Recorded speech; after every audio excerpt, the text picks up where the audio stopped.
ನಟರು, ರಂಗಭೂಮಿ ಕಲಾವಿದರು ಆಗಿರುವಂತಹ ಶ್ರೀಯುತ ನಾಗೇಂದ್ರ ಪ್ರಸಾದ್ ಅವರಿಗೆ ಹೊಗಳುತ್ತಿದ್ದೀವಿ ಅಂತಲ್ಲ, ಒಳ್ಳೊಳ್ಳೆ ಸಾಹಿತ್ಯಗಳನ್ನು ನಮ್ಮ ಕನ್ನಡ ಚಿತ್ರರಂಗಕ್ಕೆ ನಿಜವಾಗ್ಲೂ ಕೊಟ್ಟಿದ್ದಾರೆ.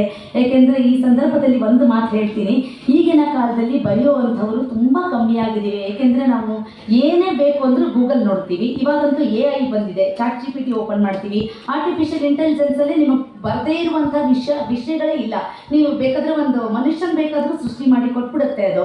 ಅಂಥ ಒಂದು ತಂತ್ರಜ್ಞಾನ ಇರುವಂತಹ ಸಂದರ್ಭದಲ್ಲಿ ನಾವು ಪರಿಸ್ಥಿತಿಯಲ್ಲಿ ಬದುಕ್ತಾ ಇದ್ದೀವಿ.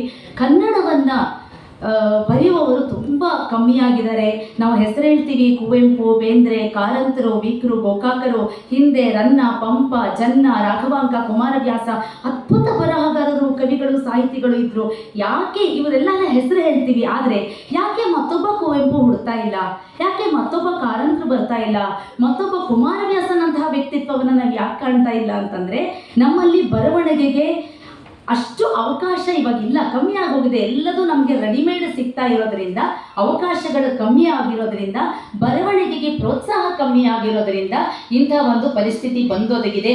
ಅಂತಹ ಪರಿಸ್ಥಿತಿಯಲ್ಲೂ ಕೂಡ ಕನ್ನಡ ಸಾಹಿತ್ಯವನ್ನು ಬೆಳೆಸ್ತಾ ಇರುವಂಥ ಇಂಥ ಒಂದು ಕಲಾವಿದರು, ಇಂಥ ಒಂದು ವ್ಯಕ್ತಿತ್ವದವರು ನಮ್ಮ ಮುಂದೆ ಇರಬೇಕು. ಅವರು ಇನ್ನೂ ಬೆಳಿಬೇಕು, ಇನ್ನು ನಮ್ಮ ಮುಂದಿನ ತಲೆಮಾರಿಗೆ ಇವರು ತಮ್ಮಲ್ಲಿರುವಂಥ ಜ್ಞಾನವನ್ನು ಹಂಚಬೇಕು ಅಂತ ಇವರಲ್ಲಿ ಕಳಕಳಿಯಿಂದ ಕೇಳ್ಕೊತಾ ಇದ್ದೀನಿ.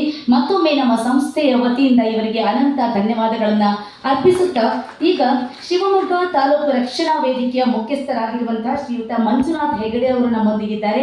ದಯವಿಟ್ಟು ವೇದಿಕೆಗೆ ಆಗಮಿಸಬೇಕು ಅಂತ ನಿಮ್ಮಲ್ಲಿ ಕಳಕಳಿಯಿಂದ ಪ್ರಾರ್ಥಿಸ್ಕೊತಾ ಇದ್ದೀನಿ. ಶ್ರೀಯುತ ಮಂಜುನಾಥ್ ಹೆಗಡೆ ಅವರು ಬರಬೇಕು.